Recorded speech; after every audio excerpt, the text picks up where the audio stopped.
Welcome everyone. Thank you for coming this morning.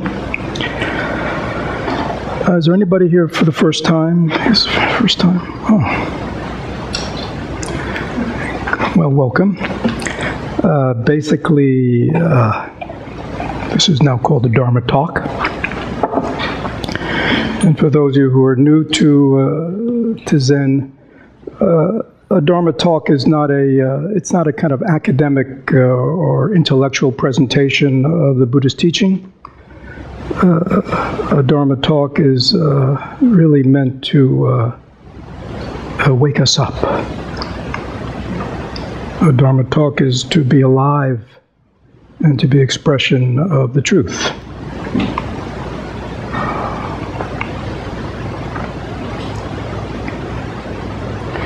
So, for those of you who are new, I say that probably the last 5 months, our community has been looking at what in Buddhism is called the 5 hindrances and the 7 factors of awakening, dealing with those practices and teachings, both on a weekly basis in terms of the talks that I give and other members give, but also we have about 90 members who've been involved in what we call intensives. We're really practicing this deeply. And I think in my last several talks, I've kind of been dealing with the hindrances, but looking more deeply at why it is at a certain level, even though people are practicing diligently, they still seem to get ambushed. So I believe all those talks have been recorded, so I don't need to go into that. Because what I want to begin talking about today is these 7 factors of awakening. And this is very important. Because again, understanding the hindrances, and for those who've been here a while, kind of ad nauseum, you've been exposed to them, but they are, how the untrained mind continuously is going out into the world or going into its own mental phenomena and grabbing and grasping and holding on to and attaching and needing and wanting and desiring. Like that's, we put a lot of energy there, and then of course we put a lot of energy on the other side. We want to keep out, get rid of, resist anything that we don't want in our life, or even in our own mind. So that takes up an incredible amount of time and energy. So those are the 2 main hindrances. Again, hindrances in the sense they hinder us from really being and living the life we want. They hinder us from really being our best being. They hinder us from seeing clearly the way things really are. They are obscurations over our natural mind. And because of this bifurcation between attachment and aversion, and this back and forth, of course, all the secondary stuff comes up. The anxiety, the depression, the torpor, the dullness, the boredom, the excitability, the distractibility, all the various, again, the movements of the mind, sort of in a hyper and a hypo kind of movement of the mind. Again, we find either we're on the dull side, the torpor side, the slothful, the depressed, the heavy, or we're kind of excited, stimulated, anxious, and we kind of go back and forth. And the 5th one is doubt. Many of us live always with a sense of a lack of confidence, always doubting our own capabilities, always doubting life, doubting situations, again, doubting the Dharma, doubting the teachings, doubting our own capacity to be awake, to heal and transform. These doubting are also, unfortunately, very prevalent in our mind. So all these hindrances need to be seen clearly, because many of what I've just talked about are hindrances. And most people think, oh, this is just normal. right? It's just the way it is, and you got to kind of deal with it and cope with it better and get a little insight into it and kind of calm them a bit. And that's sort of considered, for many people, a successful adjustment to this life, kind of moderating these hindrances. But the truth is, this is not what the Buddhist teaching is about. It's important that we understand that. He enunciated a path of awakening. And these 7 factors of awakening are very important because they comprise a path. And again, it's sort of very much like in traditional Western therapy, or just sort of what people are always doing, is that we are always dealing with our issues, right? And we just get through one, and all of a sudden there's another one to deal with. And then we think we're beyond them, and then we revisit it again. It's sort of like we're always dealing on the side of hindrances. But there's no way out of that one. So we need to kind of go to the other side of the street, which also, of course, obviously incorporates the healing and transformation of the hindrances. And this is very unique. And I think for many people in our culture, it's not well understood. But the idea of a path, of a spiritual path, of a path of awakening, of a path of transformation. And that is what the Buddha taught. He didn't teach a religion. He didn't teach any kind of theology. He basically taught a very practical way to awaken, to lead an awakened life, which boils down to, leading a happy life, leading a good life, where one experiences one's own mind as a source of goodness.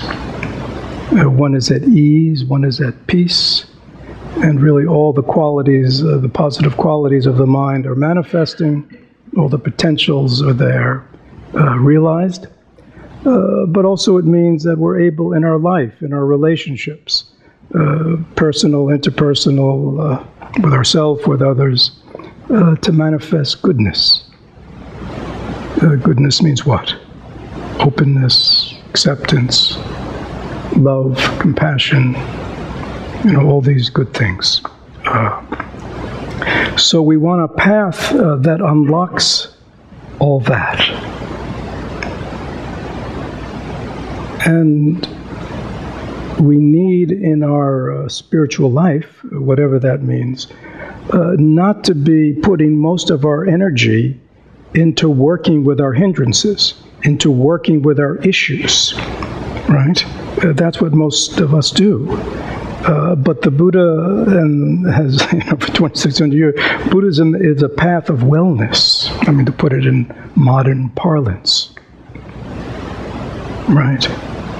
It's not a path of pathology. It's not a path simply of dealing with one's pathology, one's problems, endlessly dealing with one's problems. It's about really another total way of being in this life, which, for want of a better word, is called leading an awakened life, an enlightened life, a life of freedom, liberation, all these terms that are thrown about.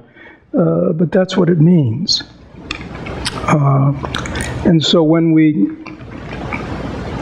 whether it is the Eightfold Path or the 6 paramitas, or in this case, the 7 factors of enlightenment, what these teachings and practices are opening to us is this awareness that there is another way in this life, and that there is another way within our minds, and there are a whole set of qualities of mind that can be actualized. And that if one actualizes them, then one will find naturally that the grip of our issues, of our stuff, all the problematic stuff that we seem to be always dealing with will begin to lessen of themselves, many of them. It doesn't mean that there doesn't have to be some work on the more deeply ingrained ones or the ones we can't see beyond. Again, gardening is not just about weeding. If gardening was just about weeding, not a very pleasant activity. And the end result is what? A well-tended garden of weeds. No, when we garden, we want to grow flowers. We want to grow things that are beautiful. We want to grow fruits and vegetables, things that are nourishing. Right? So in our spiritual life, in our spiritual practice, our meditative life, whatever you want to call it, we have to understand that that's what we're doing. We're not just learning to be better weeders. And for many people, that's what we think spiritual life or transformative life is about, becoming better weeders, better pruners. Right? Things are a little neater in the garden. Things are a little, more orderly in the garden.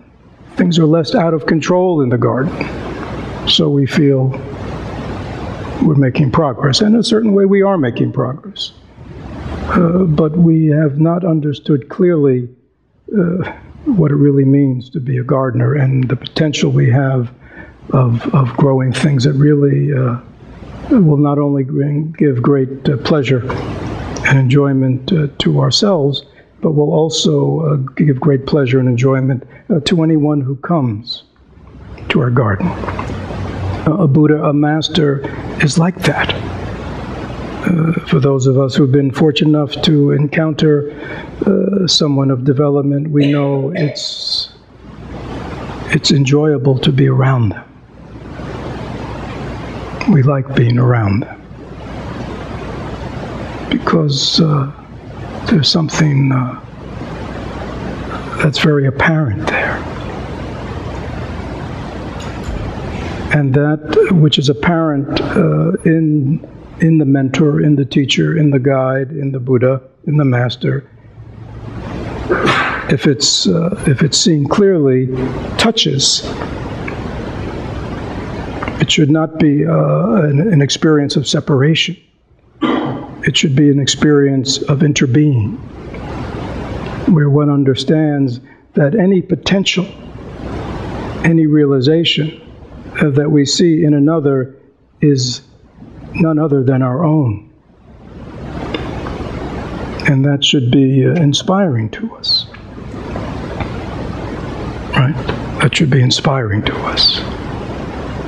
To know that it is possible in this human life, in this human form, with all our issues and all our stuff and all our childhood, blah, blah, blah, that we have that capacity. And that capacity has never been adulterated at all. That the pure essence of our being is as fresh today as it was when we were born, when we were children, infants. That freshness of mind and awareness is here. Are there any questions about that? Please don't, this is not dogma. If there's any questions about what I've said so far that doesn't make sense or isn't clear or not believable or any doubts. This is important that we clarify things. So please, are there any questions on what has been said so far?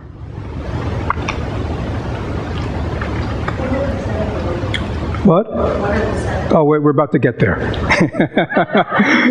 yeah. Don't worry. But again, I just want to make sure that we understand that what we're talking about is a path, something that we walk along and that has various facets, and that all these facets work together. Again, I think one of our, because we grow up, with choices. We're used to going to restaurants and, picking and choosing, one from this, one from that. Used to going to buffets. We like that, don't we? I can pick and choose. I can take what I like. But that's I mean, even that can promote indigestion if we're not careful.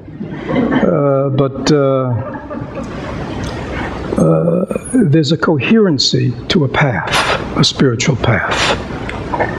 We have to understand there's a coherent wisdom, an integrative wisdom in these paths. And again, the Buddhist path is the one I'm familiar with, but I would imagine in any spiritual path, again, the various practices, the various teachings are all a whole.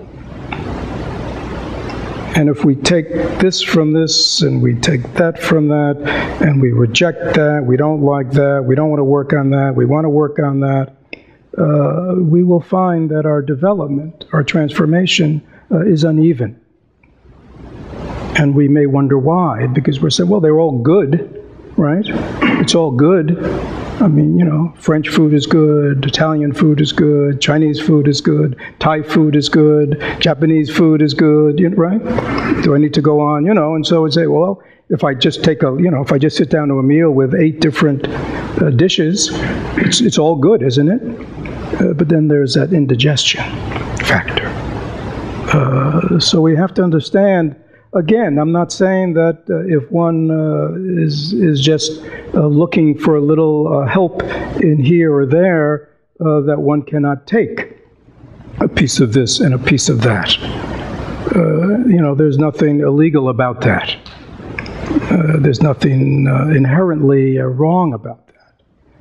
But if one is serious about wanting to transform, to really heal and transform, as Thich Nhat Hanh says, then one has to realize that there is 2,600 years of wise experience. This is not new. It may be new to us, but there's 2,600 years of vast experience of working with human beings, of finding practices and teachings that really target very clearly all the things that ail human beings and facilitate a rapid healing and transformation.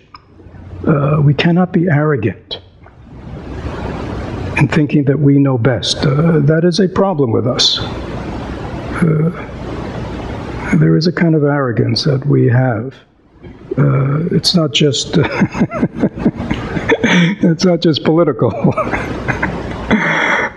It's unfortunately somewhat personal. But we do think we know best. But if we know best, why do we have problems? If we know best, why do we still have emotional afflictions? If we know best, why can we not on our own? I mean, why are we here? I mean, for all of us to be here today is an admission of what? I haven't been able to do it myself. Right? And the reason we haven't been able to do it ourselves is, one, for many of us, we don't really understand yet and have developed competency in the practices of transformation. But two, we're dealing in this path, we're dealing with that which is what we most identify with. We most identify with ourself and our ideas and our thoughts and our perceptions, right? And that could be the very problem. We cannot see beyond ourself. We cannot see beyond our ego. We cannot see beyond our identifications. We cannot see beyond our issues. We cannot see beyond our story of who we are, who I am. I'm a this, I'm not that. And because that story that we've created about ourselves and everybody else appears so real to us, right? And we think that our stuff, our issues, our problems are so real. it's very hard for us on our own to really see beyond that. So we need help. And that's not an admission of failure or of, something's wrong from us. It's just an acknowledgement of that's the way things are. And again, you can read teachers and students from 500 years ago, or 1,000 years ago, or 1,500 years ago, or 2,000 years ago, or go back to the original teachings and dialogues, than the sutras of the Buddhas, and you see that. People were asking him questions. Right? They're asking him questions all the time. And he was giving them answers, helping them to see beyond themselves, to see another way. And again, it's important that we understand that our intellect, our own understanding, up to now is limited and has been limited. And if we don't open ourselves to taking in a fresh, creative way these teachings and practices, it doesn't matter how many years we practice. And there are many people who practice many years, sincerely and diligently, and yet real transformation, awakening still eludes them. So this is an important thing we need to look at.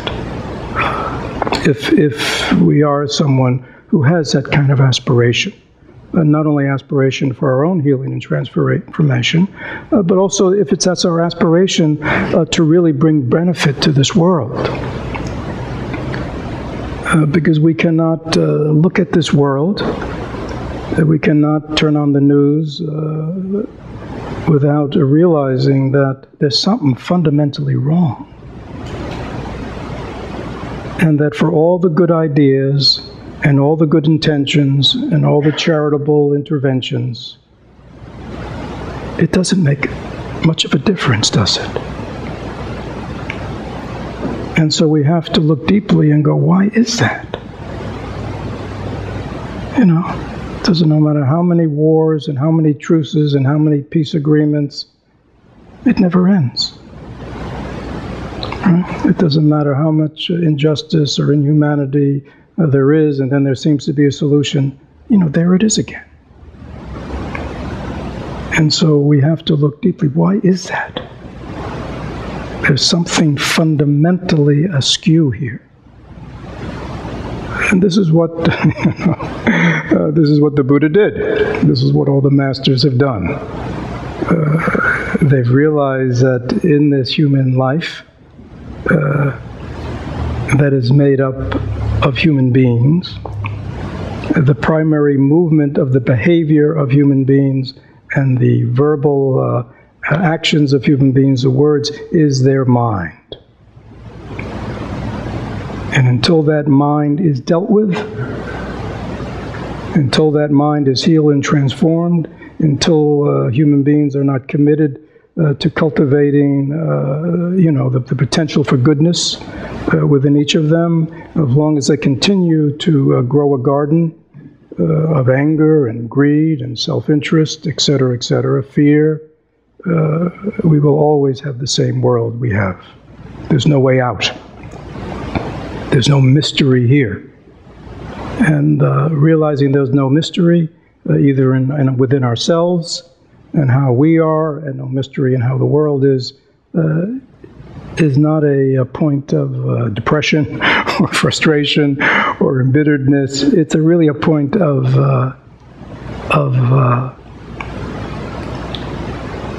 joy is probably not the right word, but it's a point of now I understand, and now I know where the real solution lies. And I want to be part of that solution. I'm sick of being part of the problem, as we say. So, today we'll begin, and over these next month or two, we will look at this positive side of practice.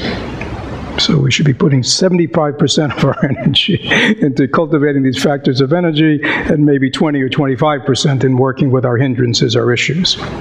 And again, for those of us who think it's all about working with the issues, you may be surprised how much benefit comes from cultivating these factors of awakening.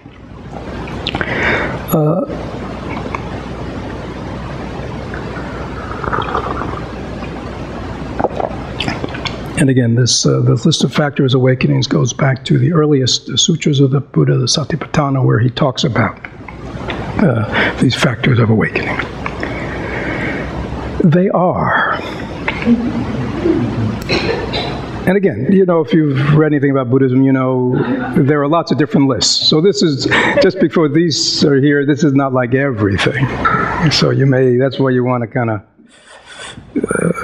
you know, also learn about the Eightfold Path and the 6 paramitas, and you see it's all good. First one is mindfulness. And then the next 3 are what are called arousing factors. They're kind of ones that make something happen. And these are the practices of what may be called energy or effort or diligence, investigation,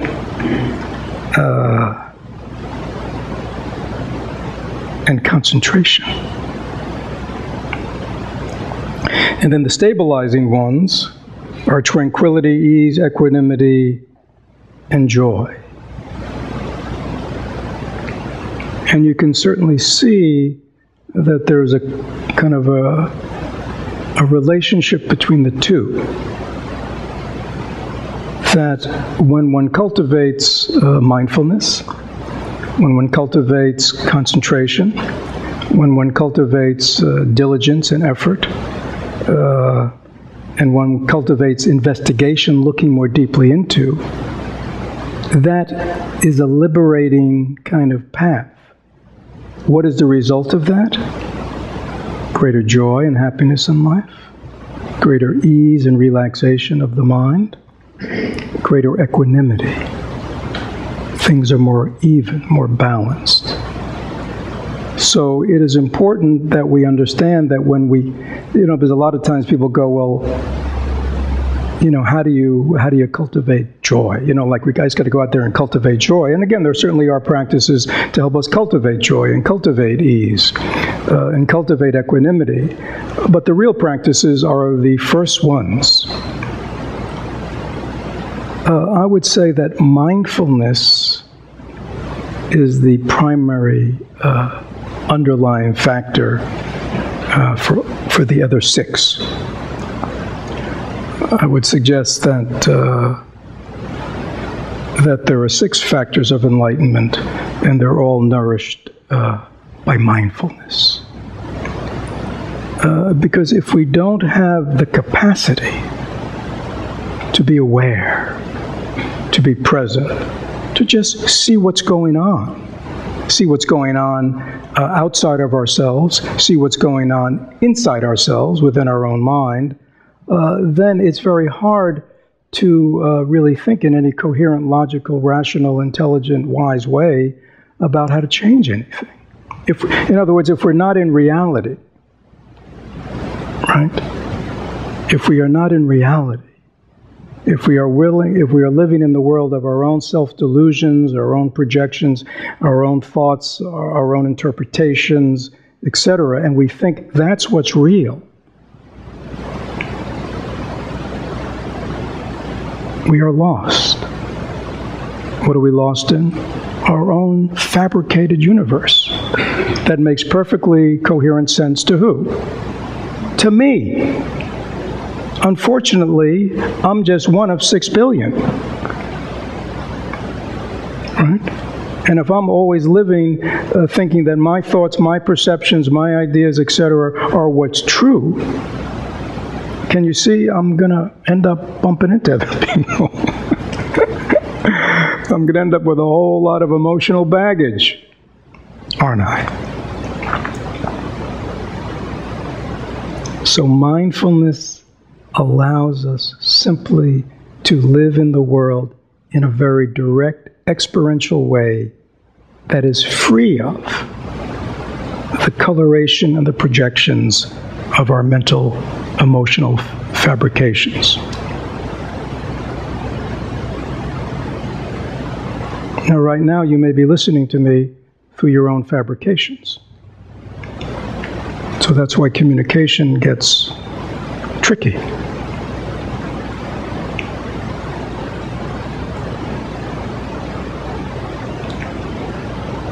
How do we learn to listen deeply to the words that are being spoken to us? Not just by me, but by anyone.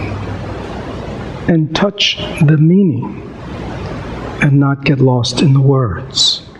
Right? How do we see this as just this? And even if we say flower, we understand flower is just a word for this. And that any elaboration, flower is an elaboration, because this thing does not call itself a flower, does it? It doesn't even know it's a flower. It might be surprised that it's called a flower. Right? But we don't stop there, do we? We go, nice flower. Not nice flower. I like the flower. I don't like the flower. Well, where did the flower come from? What kind of flower? Right? We will endlessly create fabrications, and the more we create, we no longer see this, do we? We no longer experience this as just this. We get lost in our own world, and we think the world of all our colorations and our projections and our likes and our dislikes and our values and everything, that's what the flower is. Right? And then we can start arguing with each other about it. Discussing. But when we're all here, there's unanimity. This is just this. No matter what language we speak, no matter how old we are, or young we are, culture, gender, whatever, this is the same. And that's just one thing. So mindfulness allows us to see what's going on. That these are, again, that's why in our meditation we are mindful, let's say, of thoughts. Right? Now every thought is unique. Every thought has its own little take on things, doesn't it? But when you just go, thought, it becomes very simple. Just a thought. Just a flower. Everything just this. Right? So this is just this.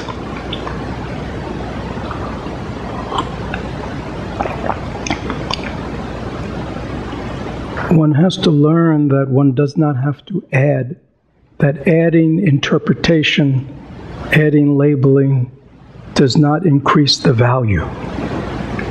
That's what we think. We think if I don't think about it, it's like many people, they can't have an experience without telling somebody else about it. Like it's not real unless I tell somebody about it and get some kind of validation. That's very common. In this world of what is it, Instagram and texting and Facebook, it's all like if I don't broadcast my moment-to-moment experience, somehow it doesn't have value. It's not real. I got to know that somebody else sees this. Is that clear? But what is wrong with the experience just as it is? Again, it's not like there's something wrong with sharing, but I think much of the sharing is coming from this deeper lack of trust in one's own natural experience. And as we're texting or sending something on, there may be something else happening in life right in front of us that we're not seeing because we're too busy telling someone about what just happened past. Life is actually unfolding moment to moment. It never stops. This unfolding of life, this unfolding of awareness, is just a flow. And when we enter that flow, and mindfulness, awareness will let us see that the mind is just flowing, thoughts, feelings, perceptions are flowing, experience of the eyes and the ears and the senses is just flowing. We don't have to grasp it, we don't have to stop it, we don't have to interpret it. It's wonderful just as it is. As Thich Nhat Hanh has said famously, the true miracle in life is not to walk on water. It's to walk on the earth. But when he says that, he doesn't mean walk on the earth, checking our emails. He means walking on the earth where we know, like when we do walking meditation. We know we're walking. We're present to our experience. We know how it feels. Right? So it's this walking on the earth is a very special kind of walking. It is a walking of mindfulness. It's a walking of peacefulness. It's a walking of concentration. All those factors are present. And when we walk in that way, we will notice that our mind is at ease. There's ease in the mind. There's comfort and relaxation. There's well-being in the mind. And we may even begin to say, yeah, I feel happy. I'm happy. Right? It's not a happiness that I have to manufacture. It's not a happiness that needs a lot of stimulation and activity, does it? It's a very simple and basic and very human kind of happiness that just comes from touching life as it is. And again, in the meditation we did, when we sit in a formal way and do sitting meditation and breath meditation, body meditation, walking meditation, we're just practicing. Because that same capacity to touch, to be present to reality just as it is, it can go on like right now. It can go on in relationship and interrelationship. The capacity, again, to be present to each other without the screen, without the filters, without the interpretations, without the projections. Right? Many of us live with other people or live closely with other people. We work with other people, and yet we never really see them as they are. We only see them through our projections, our stories about them, our needs and our wants and our hopes and our fears and our... You know what I'm talking about?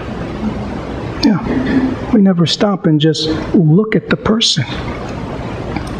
Fresh, as if you've never seen them before. And every moment is fresh that way. And every moment has never been before. So it's not like something you have to make up. Something you have to fabricate. This is the way things really are.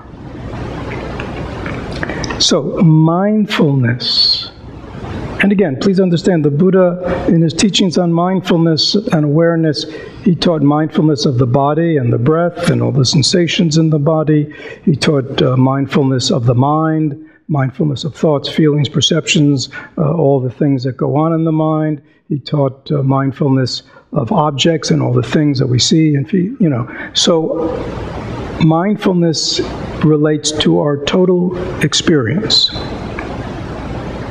Right? And we really experience things quite simply. Don't make it too complicated. In Buddhism, and there are just 6 avenues of experience. Seeing, hearing, smelling, tasting, sensing, and then, the whole realm of mental experience, thoughts, feelings, perceptions. I mean, the mind in this sense is just the sixth consciousness. This is it. That's all that's going on. I know it seems much more than that to many of us, but that's all that's going on. We're seeing, we're smelling, we're hearing sounds, we're tasting, we're feeling, sensing things in our body, and in the mind, thoughts are arising and passing. Okay? That's all that's going on. Am I missing something? I mean, that's it. And the practice of mindfulness is simply beginning to notice that. That's all it is. Many people say, I have a very busy life. You ever hear that? I have a very busy life. Very difficult to practice. There may be even people in this room who say that. Very difficult to practice. I got so much going on in my life. I don't have time to practice. I wish I could go off to a retreat center or to a monastery or to a cave and really practice. But my life is so busy, I have no time. But again, all that's going on in life is what? I don't care where you are, how fast you're doing it, it's all about what? You're seeing, you're hearing, you're smelling, you're tasting, you're sensing in the body, and thoughts are arising. That's all that's going on. Or am I missing something? That's all that's going on. And mindfulness means I am learning to be present and aware to what's going on. So, you could be at home, you could be at work, you could be shopping, you could be dealing with your kids, you could be having a fight with your partner. I mean, it doesn't matter. You're just turning on the light of mindfulness and self-awareness to that experience. So can you see that there's no excuses?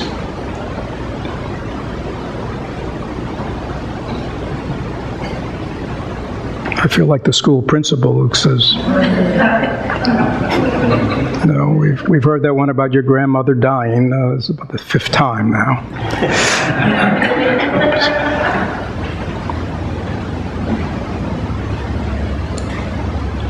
I mean, this is very important, that we understand that Zen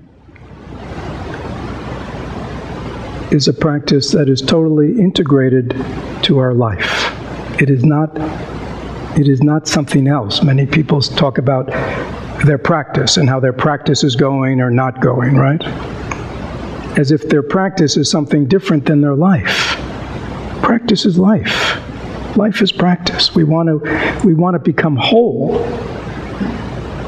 right? We want to become whole human beings. That's our object here.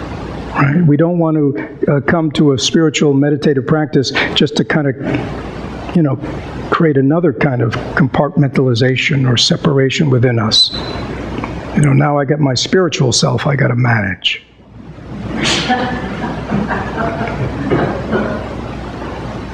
More work. And if there's one thing Americans like is what? Work. Got a lot of work I got to do on myself. This is not work. This is life. And it's easy. But you have to remember. That's what's hard. You have to remember. That's what's hard. That's why it's important that we read, that we practice daily, whether we feel like it or not, that we come to Sangha, that we do all these things. Why? Because they nurture that capacity to remember. Because up to now, we have not, many of us, even known our potential. Right? And even though when we come to a Dharma talk like this, We may feel it awakening in us, and we may touch it. But when we leave here, what? We re-enter the world where none of that is nurtured. None of that is reminded. We're not reminded, are we? We are reminded to get busy and be distracted and do more and accumulate and grasp. You know what I mean? That's what we're reminded to do. That's what all the messages are about. So this is why Sangha and community, this is why Dharma and teachings and teachers and Buddha are so important. Because on our own, it would be very difficult. It is very difficult.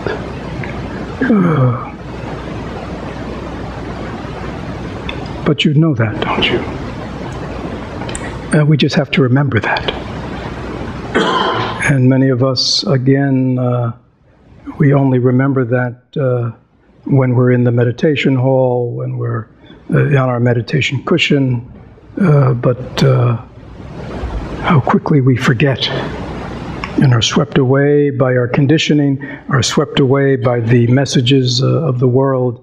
But to strengthen that until we get to the place where the realization, where the light is strong enough, and the confidence in the path and one's ability to awaken is strong enough. In Buddhism, that's called bodhicitta. Bodhicitta implies that aspiration for awakening. Until that bodhicitta, until that aspiration to awake is strong in us, and has kind of become the kind of central energy of our life, then there's less need for the externality. But none of us are there yet. So we need the support of all these various aspects that I talked about. Any questions about what's been talked about today? Anything not clear? Anything, yes? As far as relating to mindfulness and what you spoke about, the experience of the five senses of the mind, what about beyond that? Like, what about what? Beyond that. Beyond what? Spiritual realms.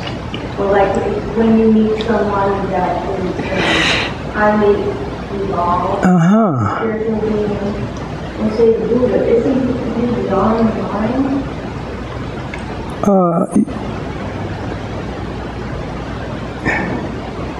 Hakuin Zenji, the great Japanese Zen master, said, this very body is the body of Buddha. This very place is Pure Land. In Zen, there's no distinction between the material and the spiritual. This is, right? This is, this is right now. There's nothing else but this. And to posit a spiritual realm different from this is to just fabricate. This is it. We need to, a Buddha is someone who is awakened within their body, right? The Buddha was an historical being. He had 2 eyes, a nose, a mouth. He went to the bathroom. Had to brush his teeth, right? He didn't inhabit some astral realm. He lived and breathed and talked and awoke right here. That's the path he taught. How to awaken, how to live an awakened life in our body, in our life, just as it is. And this has been the teachings until now that has been passed down in this meditative tradition. In Zen it is said, mind, big M, and mind, small n, are the same. But just different perspectives. In the Heart Sutra it says, form is emptiness, emptiness is form, right? We like to make a distinction between the absolute and the relative, the spiritual and material, right? The conditioned and the unconditioned. But that's just that's just something we make up. In reality, things are not like that, are they? I mean, what would you call a spiritual realm? Spiritual realm. If you refer to a different realm, I mean, what is it? Is it a geographical place? Sort of like Disneyland or something?